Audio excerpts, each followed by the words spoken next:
भाजपा के जो एमपी हैं, आपको धर्मेंद्र जी का बेटा सन्नी देओल जी, उनका इलेक्शन एजेंट रहे सिद्धू जी, वो जो है से लाल किला पर उत्पात मचाए और भाजपा के षड्यंत्र की तरह किसानों को बदनाम किया है। पूरे देश के किसान जो अपनी ज़िंदगी के सवाल के लेकर के अंबानी के हाथ में तमाम चीज़ जो दे रहा है मोदी सरकार, चाहे वो रेल हो, सेल हो, एयरपोर्ट हो, दे दिया।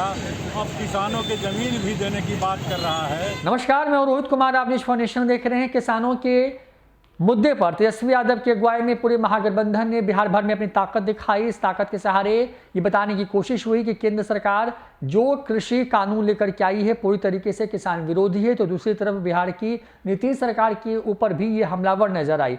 हालांकि जदयू ने इस पूरे मानव श्रृंखला को फेल बता दिया, यहाँ तक कह दिया कि जिसको लेकर के तेजस्वी यादव ने लंबी तैयारी की थी, वो तो उनकी जितने उनके पास बेनामी संपत्ति, जितनी ज़मीन है, उस तक जो है उतनी भी मानव श्रृंखला नहीं बन पाई। यानी कि जितनी ज़मीन तेजस्वी यादव के पास है उतनी लंबी मानव श्रृंखला भी बिहार भर में वो नहीं बना पाए। इन तमाम चीज़ों के बीच में तस्वीरें सामने आई हैं पटना से सटे नौबतपुर की, जहां पर बड़ी संख्या में स्थानीय लोगों ने मानव श्रृंखला में हिस्सा लिया और केंद्र की मोदी सरकार के साथ साथ नीतीश सरकार पर जम के अपने गुस्से का इजहार किया।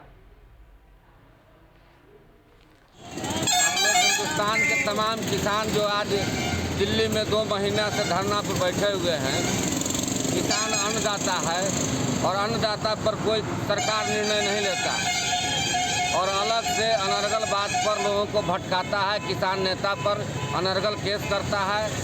और भाजपा के जो एमपी हैं, आपको धर्मेंद्र जी का बेटा सन्नी देओल जी, उनका इलेक्शन एजेंट रहे सिद्धू जी, वो जो है से लाल किला पर उत्पात मचाए और भाजपा के षड्यंत्र की तरह किसानों को बदनाम किया है और किसान नेता पर झूठा मुकदमा जो लादा है उसके विरोध में राष्ट्रीय जनता दल की ओर से पूरे बिहार में हम लोग किसान के साथ खड़े हैं और मजबूती के साथ देंगे।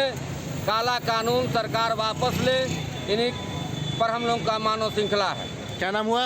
रणधीर कुमार पप्पू यादव। आप देख रहे हैं कि पूरे लगभग 65 दिन हो गया पूरे देश के किसान जो अपनी ज़िंदगी के सवाल के लेकर के अंबानी के हाथ में तमाम चीज़ जो दे रहा है मोदी सरकार, चाहे वो रेल हो, सेल हो, एयरपोर्ट हो, दे दिया।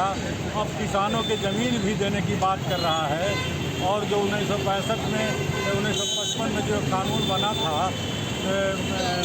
सीमा से बाहर अनाज रखने का लिए, उसको तोड़ करके अंबानी के लिए ज़मीन दे करके से बना रहा है। तो इसके दे करके तो देश के किसान और जवान जो लड़ रहे थे, लाल बहादुर शास्त्री नारा दिए थे, जय जवान जय किसान। आज किसान और जवान एक साथ खड़ा होकर के लड़ रहा है, जिस पर मोदी सरकार हमला कर रही है, कानून को रद्द नहीं कर रहा है।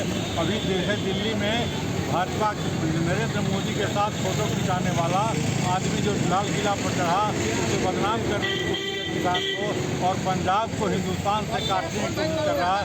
एक जन तो झेला है हिंदुस्तान कि भाई किसान बट गया, आज फिर से कोशिश कर रहा है पंजाब को अलग करने के।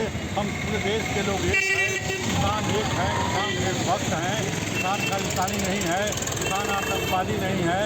ये हिंदुस्तान के तमाम लोगों को पेट भरने का काम करता है। उसके तमाम चीज़ मेहनत को खा करके हम लोग जिंदा रहते हैं सब कोई।